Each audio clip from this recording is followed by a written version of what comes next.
Que vamos a conversar con Claudia Negri, miembro de Optia, que es el Observatorio Público para la Transparencia e Inclusión Algorítmica, además doctorante en informática desde París, conectada. ¿Cómo está, Claudia? Muy bien, ¿y tú cómo estás? Muy bien, muchas gracias. Ya habíamos tenido alguna conversación previamente cuando se empezaron a anunciar las primeras prohibiciones en algunas instituciones, ¿no es cierto?, del hemisferio norte, en particular de Estados Unidos, a los miembros del Congreso, por ejemplo, diciendo que iban a tener que empezar a sacar TikTok, y efectivamente nos habían dicho que esto tenía que ver con que el origen de la empresa es chino. Entonces la pregunta que queda ahora es si el resto de los mortales, los que no pertenecemos quizás a altas esferas donde temas de seguridad formen parte de nuestra mensajería, ¿corremos riesgo también? ¿Tenemos que sacar TikTok de nuestros teléfonos? A ver, la realidad es que por el minuto no. Lo que viene a hacer esta regulación es simplemente prohibir el uso de esta aplicación en dispositivos burocráticos o que sean oficiales, es decir, ni siquiera en los aparatos que sean personales de las personas que trabajan en el gobierno. Ahora, lo que sí sucede es que en algunas regulaciones o en algunos países se está discutiendo la posibilidad de simplemente prohibir el uso de TikTok para toda la población, pero todavía eso se ve lejano o al menos no dentro de los próximos meses. Ya, perfecto, pero la pregunta apunta a que si es TikTok más peligrosa o recoge más datos que los que recogen las otras redes sociales o plataformas digitales. La verdad es que no, las prácticas son similares a las que hacen otras redes sociales, sea Facebook, sea Twitter. Tal vez pueden ser un poco más intrusivas. Por ejemplo, estaba leyendo que la política de privacidad de Estados Unidos dice que existe la posibilidad de recoger datos biométricos. El problema no va por ahí, el problema va en que es una empresa china y por lo tanto hay leyes chinas que pueden solicitar acceso a esos datos y ahí es donde está el miedo. Perfecto, pero eso entonces podría ser regulado por los países, ¿o no? Como se ha hecho, por ejemplo, con otras plataformas en Europa versus la regulación que hay en Latinoamérica o en Estados Unidos. Efectivamente, y de hecho hoy día en Europa hay bastantes investigaciones al respecto sobre el tema si TikTok está compartiendo datos con Beijing o no. Bastantes investigadores tienen la misma posición en que no hay que prohibir, sino que regular en países donde no hay suficiente regulación. Pero el problema más básico es vamos a confiar. Podemos confiar que efectivamente esta plataforma y esta empresa no está compartiendo los datos con Beijing, porque uno puede ver mucho a nivel técnico, pero habría que confiar si efectivamente lo que se está mostrando y lo que se está compartiendo es así. Ya, perfecto, pero esto tiene que ver, insisto, y en comparación a las otras redes sociales, con la especie de tensión entre Occidente y China, los países líderes de Occidente, porque perfectamente uno pudiera decir lo mismo de empresas como Meta. Sí. Bueno, de hecho, eso es un gran problema a nivel europeo. Hay bastantes conflictos con Estados Unidos sobre si se pueden enviar los datos de los ciudadanos europeos, las personas que viven en Europa, a Estados Unidos, todo lo que se llama el Privacy Shield, ¿cierto? Y Max Schrems versus Facebook, porque en Estados Unidos también existe una ley que es muy parecida en el sentido de que el gobierno tiene acceso a los datos de las empresas que están en Estados Unidos. Ahora, el problema es político, ¿cierto? Estados Unidos es una democracia. Más allá de si uno esté de acuerdo o no, es una democracia. Mientras China, podríamos decir que es un autoritarismo. Entonces, ahí es donde está el problema. Es un problema geopolítico, si es que confiamos en lo que van a hacer con esos datos o no.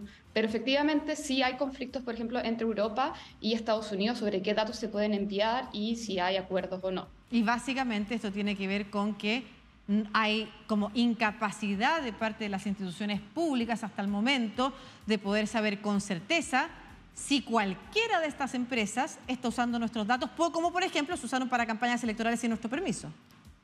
Exacto. De hecho, solamente como para recordar, TikTok tuvo un problema el año pasado en que algunos empleados chinos y de Estados Unidos estuvieron traqueando a periodistas de Forbes y Forbes lo mencionó. Entonces, aún así, siendo que ellos habían mencionado no va a haber un problema de privacidad, no lo estamos utilizando para vigilar a los periodistas, sí sucedió. A ver, ByteDance, que es la empresa de TikTok, despidió a estos trabajadores, pero ahí está el problema, podemos confiar, ¿cierto? Y ahí ya el problema es político, porque además Beijing, en la ley que tienen de privacidad que existe en China, como también la ley de seguridad, obliga a las empresas chinas a compartir datos si hay problemas de seguridad. Entonces, ¿cómo hacemos que estos requerimientos que están en conflicto, ¿cierto?, puedan solucionarse? No es tan fácil ahí la solución. O sea, la diferencia podría ser en que entonces, al menos públicamente, es sabido que el gobierno chino obliga a las empresas a entregar sus datos, los datos que recogen y la información. Mientras, en teoría y públicamente, el gobierno de Estados Unidos exige a las empresas como Meta, Facebook, que muestren su información para saber si efectivamente están compartiendo o no. O sea, están intentando regular más allá de que lleguen tarde. ¿Para qué hablar en Latinoamérica? Podríamos conversar de eso también, Claudia, de las distintas regulaciones que hay.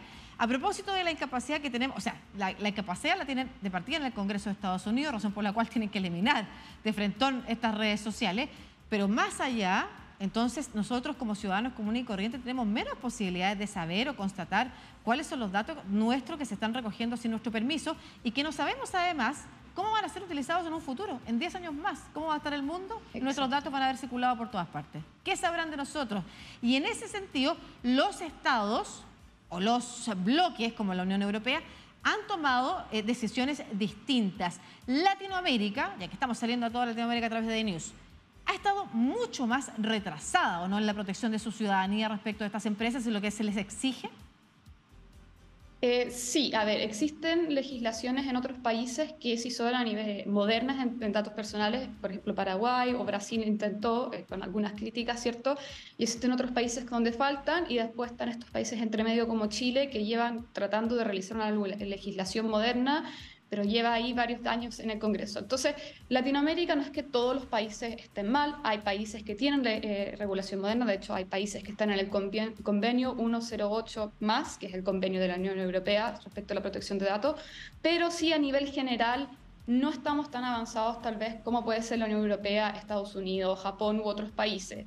La razón, a ver, son varias. A nivel institucional, claramente Latinoamérica no tiene esa institucionalidad que sí la tiene, por ejemplo, la Unión Europea, pero son razones históricas también. La Unión Europea y los Estados Unidos trabajaron junto a la OCDE en 1980 para generar los principios de privacidad. Claro. Entonces, tiene razón que tal vez la institucionalidad en estos países esté más avanzada si son ellos mismos quienes empezaron a trabajar en este tema. Pero además, también hay que ver... Sí. Te quería comentar ahí, Claudia, que además tiene que ver con las regulaciones en general en materia económica que vinculan al Estado con las empresas. En Latinoamérica tenemos varios países, no todos, pero Chile es un ejemplo, en el que las regulaciones a las empresas y sus servicios al cliente son bastante livianas. Entonces las empresas pueden hacer bastante más, incluso pasar a llevar a veces a los clientes sin tener sanciones o castigos importantes, que es algo que en otros países no hacen. Incluso en la Unión Europea, por ejemplo, donde efectivamente los sistemas públicos de la Unión Europea se fortalecen en torno al derecho a la privacidad, en Estados Unidos la protección viene por el servicio al cliente y la relación contractual entre las empresas y los consumidores. De hecho, sí. Bueno, el área del tema comercial no es lo mío, pero yo puedo decir personalmente que a nivel de aerolíneas hay muchísima más protección al cliente, por ejemplo, a nivel europeo que a nivel latinoamericano. Pero retomando eso último que dijiste, por ejemplo, la protección de datos en Estados Unidos no viene desde esa concepción de que es un derecho, claro, sino de que es un bien del usuario, ¿cierto? Que el usuario debe estar como consumidor protegido. Y de hecho es el Federal Trade Commission el que lo ve, no una agencia de derechos humanos o de algún tema parecido. Entonces, igual creo que veo con optimismo la situación en Latinoamérica, porque los países se están dando cuenta que esto es un tema que debe solucionarse o que al menos va a ser cada vez más complejo a futuro y deben haber regulaciones modernas. Entonces, puede ser que por el minuto todavía falte, ¿cierto? Pero tampoco desesperarnos porque estamos viendo, estamos avanzando. De hecho, Costa Rica hace un par de meses estuvo trabajando el tema de la inteligencia artificial también. Entonces, estamos viendo que hay que avanzar y hay que avanzar rápido a nivel latinoamericano. Porque la tecnología avanza mucho más rápido. Usted recordaba efectivamente, Claudia, el caso de Brasil en las elecciones, cómo efectivamente ahí se intentó hacer, sobre todo en Twitter y en otras redes sociales, una como investigación bastante sesuda respecto de qué cosas se podían hacer, qué cosas no se podían hacer. Para terminar, Claudia, como siempre, el consejo para los usuarios comunes y corrientes, sobre todo siendo TikTok una plataforma tan popular. ¿A qué tenemos que tratar de tenerle cuidado? ¿Cómo podemos protegernos? que todo lo que uno va a publicar en las redes puede ser público. Entonces, no publiques algo que no quieres que el resto se sepa y tener cuidado. Y bueno, siempre con los hábitos más básicos de ciberseguridad y ciberhigiene, no compartir las passwords, no reutilizarlos, tener cuidado con lo que se comparte, es lo máximo que se puede decir. Muchas gracias, Claudia Negri, integrante del Observatorio Público para la Transparencia e Inclusión Algorítmica desde París, conectada para contarnos también sobre esta noticia que se ha difundido de lo peligroso que podría ser TikTok, pero también cuál es el contexto en el que se da esto y entonces qué tenemos que nosotros prevenir. Un abrazo, que esté muy bien. Chao. Chao.